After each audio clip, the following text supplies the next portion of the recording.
आइए दोस्तों, तो हम आज शुरू कर रहे हैं ट्रू माइंड एकेडमी की तरफ से आप लोगों का पूर्वावलोकन घटना चक्र का फिर से मैं लेके आ गया हूं। और ये इसमें मैंने एक वीडियो में 25 या 26 तक क्वेश्चन कराए हैं और इसकी अगली वीडियो ये होगी।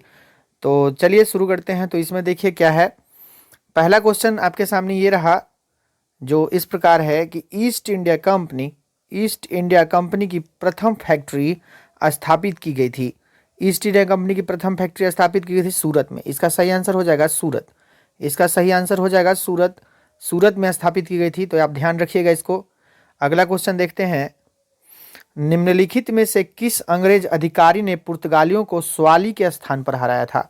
स्वाली के स्थान पर कौन हराया था दोस्तों? स्वाली के स्थान पर थॉमस बेस्ट ने हराया है। तो ये 28 नंबर क्वेश्चन आप देखिएगा कि स्वाली के स्थान पर पुर्तगालियों को किसने हराया? अंग्रेजों ने हराया। और कौन सा अंग्रेज था वो अंग्रेज था थॉमस बेस्ट। थॉमस बेस्ट ने हराया था, तो ये ध्यान रखिएगा आप लोग। ठीक है, अगला क्वेश्चन देखते हैं। 29 नंबर क्वेश्चन। निम्नलिखित यूरोपीय व्यापारिक कंपनियों में से किसने सूरत में सर्वप्रथम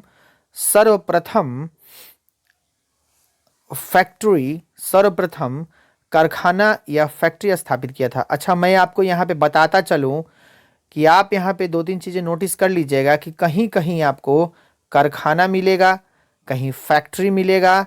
तो इससे आपको जो है कंफ्यूज नहीं होना है दोस्तों, क्योंकि फैक्ट्री कारखाना एक ही बात है, अलग अलग ये बात नहीं है। फैक्ट्री होगा, कारखाना होगा, दुर्ग होगा, ये सब एक ही बात है, कोई अलग अलग चीज़ नहीं है। तो इसलिए कंफ्यूज नहीं होना है। अगर फैक्ट्री लिखे तो वही बात, कोठी लिखे तो वही बात, दुर्ग लिखे तो वही बात, ये सारी बातें सेम है।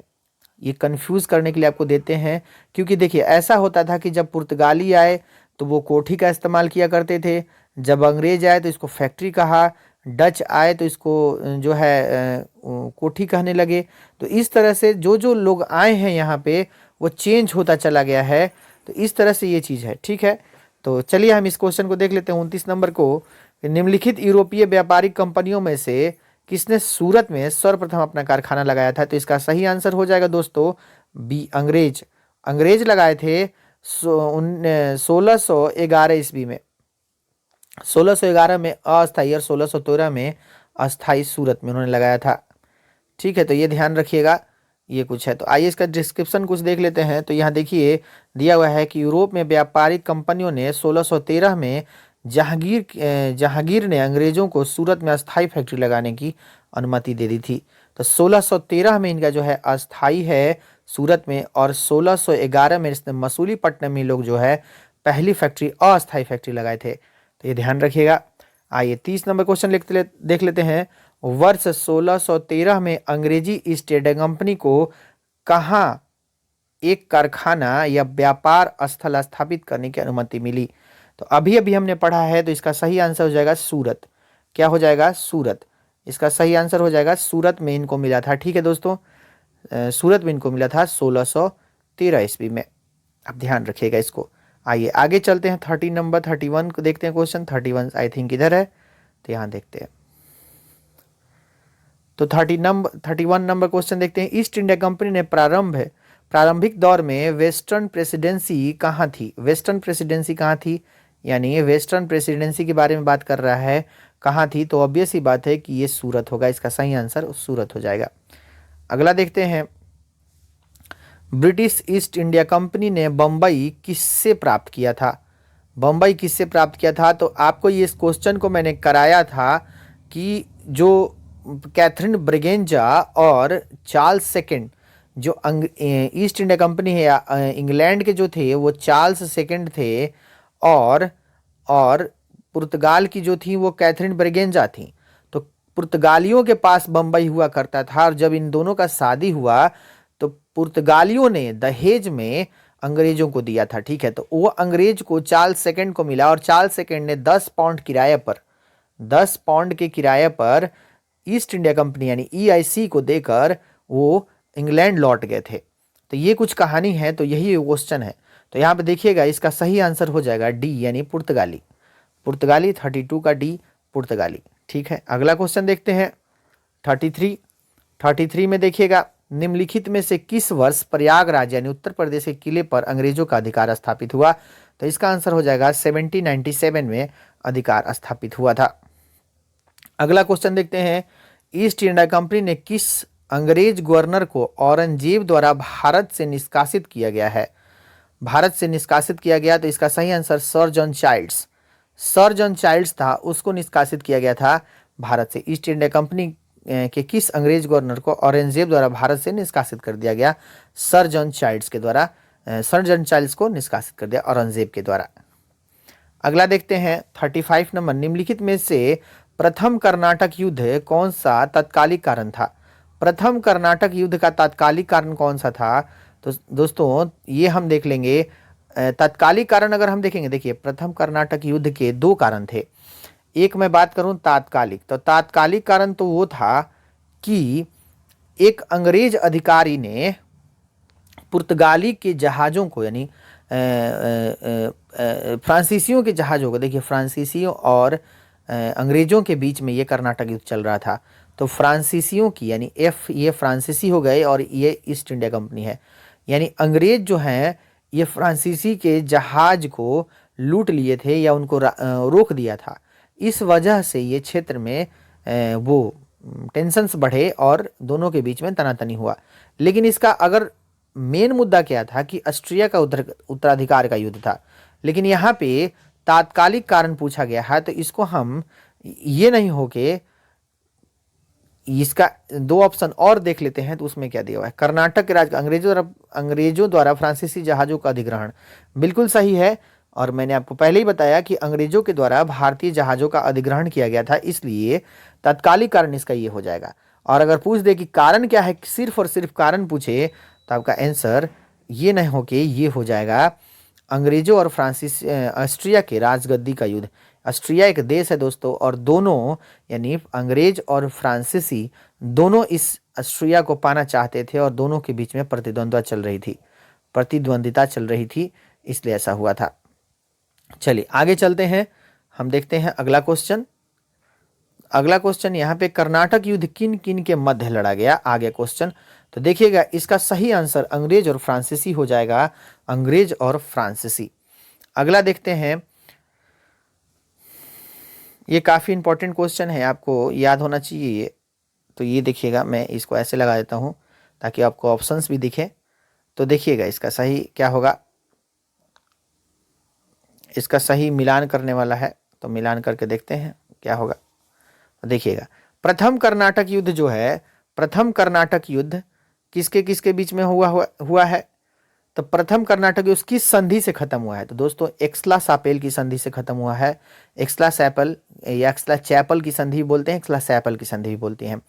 अच्छा, एक्सला सैपेल एक जगह है ब्रिटेन में ही, यानी ऑस्ट्रिया में ही, ऑस्ट्रिया के आसपास के क्षेत्र में है, वहीं पे एक संधि हुआ अंग्रेजों और फ्रांसीसियों के बीच में, और इस संधि से ही खत्म हुआ प्रथम कर्नाटक युद्ध। अच्छा, अगला पूछ रहा है कि तृतीय कर्नाटक युद्ध किससे खत्म हुआ है? तो तृतीय कर्नाटक युद्ध पेरिस के संधि से खत्म हुआ है, क्योंकि इसका भी कारण कहीं ना कहीं इंग्लैंड में ही मौजूद था। ठीक है। अच्छा, द्वितीय कर्नाटक युद्ध किससे खत्म हुआ है? द्वितीय कर्नाटक युद्ध जो आपका है वो खत्म हुआ है, द्वितीय कर्नाटक युद्ध जो खत्म हुआ है वो खत्म हुआ है अनिर्णायक युद्ध था, ये अनिर्णायक हो जाएगा, अनिर्णायक। और प्रथम मैसूर युद्ध, एक मिनट थोड़ा सा, हाँ अनिर्णायक था ये, और प्रथम मैसूर युद्ध जो है वो खत्म ब्रिटेन की हार से। तो इस तरह से ये मैचिंग था, तो इसको आप ध्यान रख लीजिएगा। ठीक है, चलिए आगे चलते हैं, आगे देखते हैं अगला क्वेश्चन 38 नंबर, निम्नलिखित में से कौन सा एक सही सुमेलित है? प्रथम कर्नाटक युद्ध, द्वितीय कर्नाटक का द्वितीय युद्ध और तृतीय युद्ध, ये तीनों में से कौन सा सही? एक और ऑप्शन होना चाहिए, इधर होगा, और ये 1761।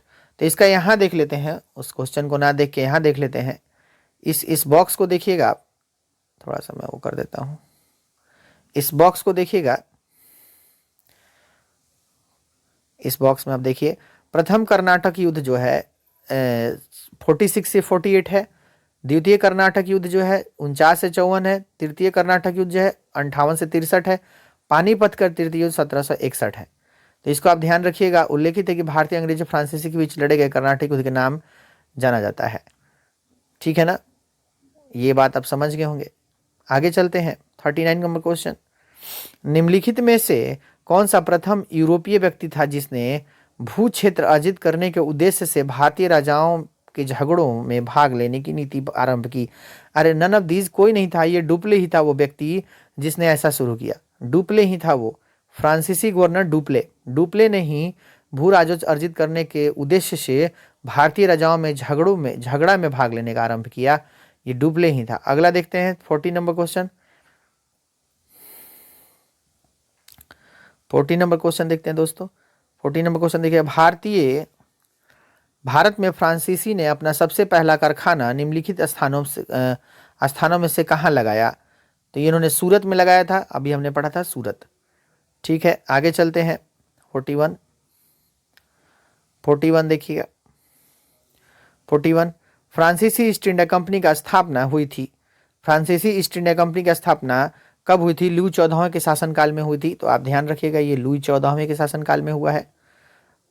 ठीक है, लुई 14वें के शासनकाल में हुआ है। निम्नलिखित में से किसने, 42 देखिएगा, निम्नलिखित में से किसने भारत में फ्रांसीसी कंपनी का स्थापना माना जाता है, संस्थापक माना जाता है? निम्नलिखित में से किसको फ्रांसीसी कंपनी के संस्थापक को माना जाता है?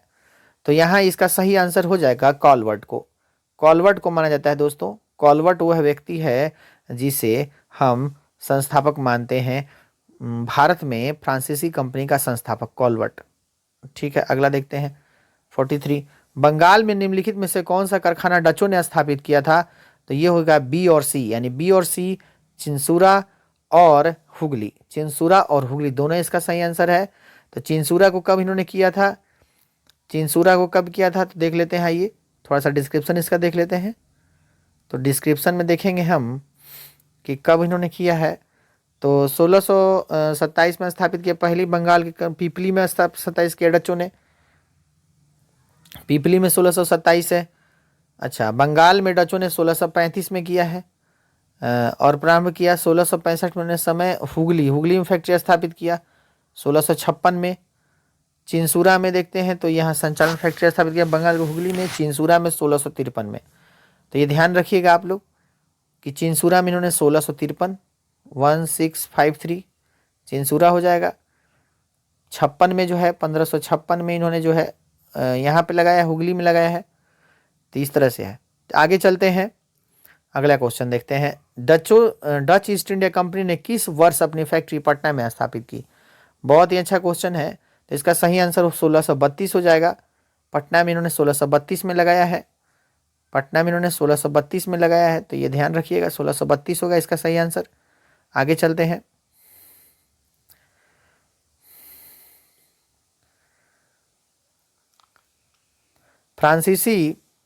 फ्रांसीसी दक्कन में शक्ति आंदोलन स्थापित करने में असफल रहे। फ्रांसीसी दक्कन में शक्ति आंदोलन स्थापित करने में असफल रहे। अंग्रेजों की फौज शक्तिशाली थी। क्यों असफल रहे? क्योंकि अंग्रेजों की फौज शक्तिशाली थी, इसलिए असफल रहे। आगे चलते हैं, निम्नलिखित यूरोपीय शक्तियों में भारतीय व्यापार में समय समय पर प्रवेश किया। तो इसका सही आंसर क्या हो जाएगा दोस्तों? आइए देख लेते हैं। इसका सही आंसर बी हो जाएगा, यानी 4 2 1 3। 4 यानी पुर्तगाली, फिर क्रम है इनका आने का, 2 डच, फिर थर्ड 1 आएंगे अंग्रेज, और फिर फ्रांसीसी सबसे लास्ट में आते हैं। तो मैं पूरा क्रम बता देता हूँ। देखिए, पहले पुर्तगाली, फिर डच, फिर अंग्रेज यानी ईस्ट इंडिया कंपनी, फिर उसके बाद डेनिस आए, डेनिस, और फिर उसके बाद फ्रांसीसी आए हैं। तो इस तरह से कुछ क्रम है। 5 कंपनियां प्रोमिनेंट है जो भारत में आई थी। आगे चलते हैं, अगला क्वेश्चन देखते हैं। पांडिचेरी पर किसका कंट्रोल था दोस्तों? तो पांडिचेरी पर फ्रेंच का कंट्रोल था। ठीक है, गोवा पर किसका कंट्रोल था? गोवा पर पुर्तगालियों का कंट्रोल था। ठीक है, उसके बाद हम देखें तो ट्रांकेबार में किसका कंट्रोल था? तो ये था डेनिस का कंट्रोल था ट्रांकेबार, और सद्रास में डचों का कंट्रोल था। तो इस तरह से ये मिलान कर सकते हैं हम। आगे चलते हैं, उस क्षेत्र की पहचान करें जहां से यूरोपियों को सर्वोत्तम सोरा और अफीम मिलता था। तो ये क्षेत्र बिहार होगा। बिहार ऐसा क्षेत्र है जहां से इनको सोरा और ये मिलता था। ठीक है, आगे चलते हैं। अंग्रेजी शासनकाल में भारत का कौन सा क्षेत्र अफीम उत्पादन हेतु प्रसिद्ध था? तो ये कोई और नहीं, बिहार था अपना, बिहार में होता था। ठीक है, अगला क्वेश्चन 50 नंबर देखते हैं। निम्नलिखित में से यूरोपियों में से कौन सा स्वतंत्रता पूर्व भारत में व्यापारियों के रूप में सबसे अंत में आया? सबसे अंत में आने वाले यहाँ पे फ्रांसीसी, मैंने आपको अभी बताया कि सबसे अंत में कौन आया है, फ्रांसीसी आए हैं। तो इस तरह से ये है। आगे देखते हैं, 51 नंबर देखते हैं। निम्नलिखित में से किस स्थान पर डचों ने अपनी व्यापारिक अड्डे स्थापित किए? व्यापारिक अड्डे स्थापित किए तो डी, उपयुक्त सभी में डचों ने किए थे। नागपट्टनम में, चिंसूरा, मछलीपट्टनम, सूरत, भरूच, आगरा में भी किया था। कोचीन, अहमदाबाद, पटना में भी किया था। ठीक है ना, तो डचों ने सभी जगह किए थे। अगला क्वेश्चन देखते हैं। निम्नलिखित पर विचार कीजिए। निम्नलिखित पर विचार करना है। मृदा के स्वरूप तथा उपज के गुणों के आधार पर भूमि राजस्व का मूल्यांकन, पहला ऑप्शन था। दूसरा ऑप्शन, युद्ध चलती फिरती तोपों का उपयोग, तंबाकू और लाल मिर्च की खेती। डी, यानी कोई भी नहीं, इसमें से कोई भी नहीं होगा। ये सारे के सारे जो है सही नहीं है। आगे चलते हैं। किसने ईस्ट इंडिया कंपनी के बारे में यह टिप्पणी की कि कंपनी एक असंगति है, परंतु यह उसका व्यापार व्यवस्था का भाग है जहां सब कुछ असंगत है?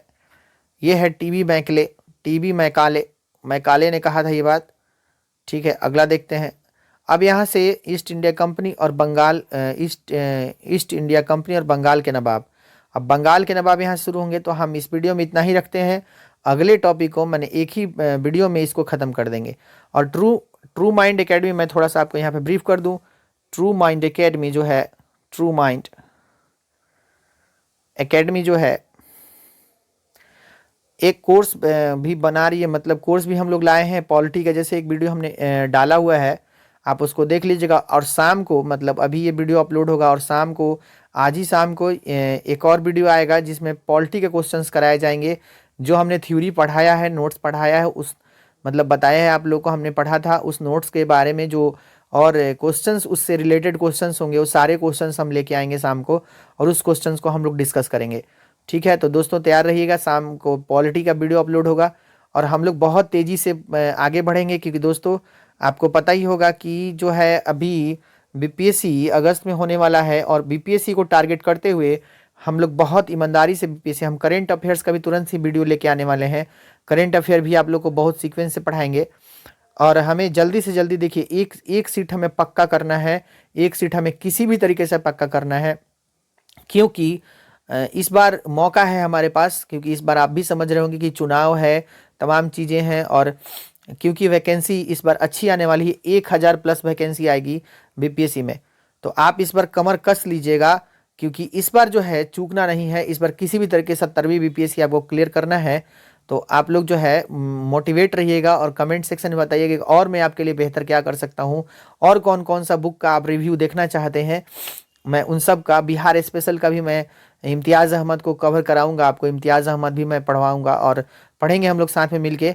और देखियो, मेरा यहाँ पे इंटेंशन दोस्तों ये नहीं है कि मैं आपको जैसे ज्ञान दूंगा या चाहे कुछ भी, बस हम लोग प्रैक्टिस जितना कर सकते हैं प्रैक्टिस करेंगे और हम जितना सीखने की कोशिश कर सकते हैं उतना कोशिश करेंगे। ठीक है, तो चलिए इसी के साथ, इसी के टोन पे मैं ये यहीं पे रोकता हूँ इस वीडियो को और नेक्स्ट वीडियो में हम मिलते हैं और फिर से उसी जुनून और जोश के साथ मैं जो ऑन करेंगे। ठीक है, thank you for watching my video, thanks a lot.